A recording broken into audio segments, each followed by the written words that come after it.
தளபதி Anandan permission கேட்டு ஆசைப்படுறேன். கோட்டைன்னு சொன்னீங்க, ஓட்டை போட்டாச்சு. அதுக்கு கடைசியா ஒன்றும் சொல்றேன்.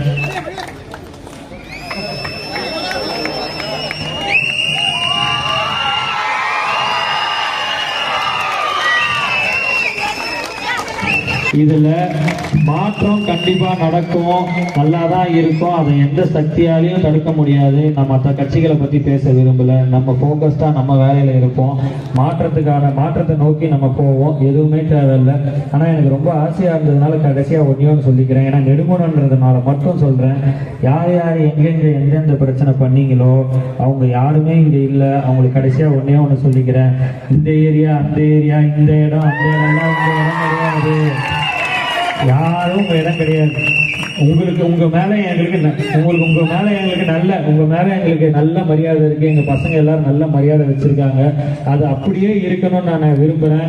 அதனால உங்க பணியை செய்யுங்க. ஆரோக்கியமா உங்களுக்கு என்ன ஆர்கியூமெண்ட் வச்சாலும், என்ன மக்கள் பிரச்சனையை கொண்டு வந்தாலும், ஆக்கப்பூர்வமா நீங்க என்ன கொண்டு வந்தாலும் செய்யறதுக்கு தயார்.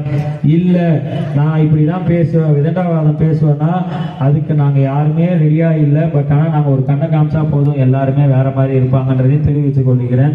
இது நீங்க ஒரு ஸ்டேட்மெண்டா கூட எடுத்துக்கலாம். நீங்க எல்லாம் வயசுல பெரியவங்க, ரொம்ப எக்ஸ்பீரியன்ஸ். எங்களுக்கு நீங்க ஆலோசனை கொடுத்தா பெட்டரா இருக்கும்னு நினைக்கிறேன். மீண்டும் பர்சனலாவே சொல்றேன், ரொம்ப ரொம்ப ரொம்ப சந்தோஷம், ரொம்ப நன்றி. இங்க இருக்க எத்தனை பேர் இல்லை, யார் ஓட்டு போட்டீங்க ஓட்டு போடலன்னு தெரியல. கிட்ட கேட்டு பாப்பாருன்னு நினைக்கிறேன். கேட்டு கூட அவர் தப்பா எடுத்துக்க மாட்டாரு. செங்குணம் போன இதுக்கு முன்னாடி, அதுவும் ரொம்ப பர்சனல் தான். பட் ஆனா நெடுங்குணத்துல மட்டும் ஒன்னே மட்டும் நான் பண்ணணும்னு ரொம்ப ஆசைப்படுறேன். தளபதி ஆனந்தன் பர்மிஷன் கேட்டு ஆசைப்படுறேன்.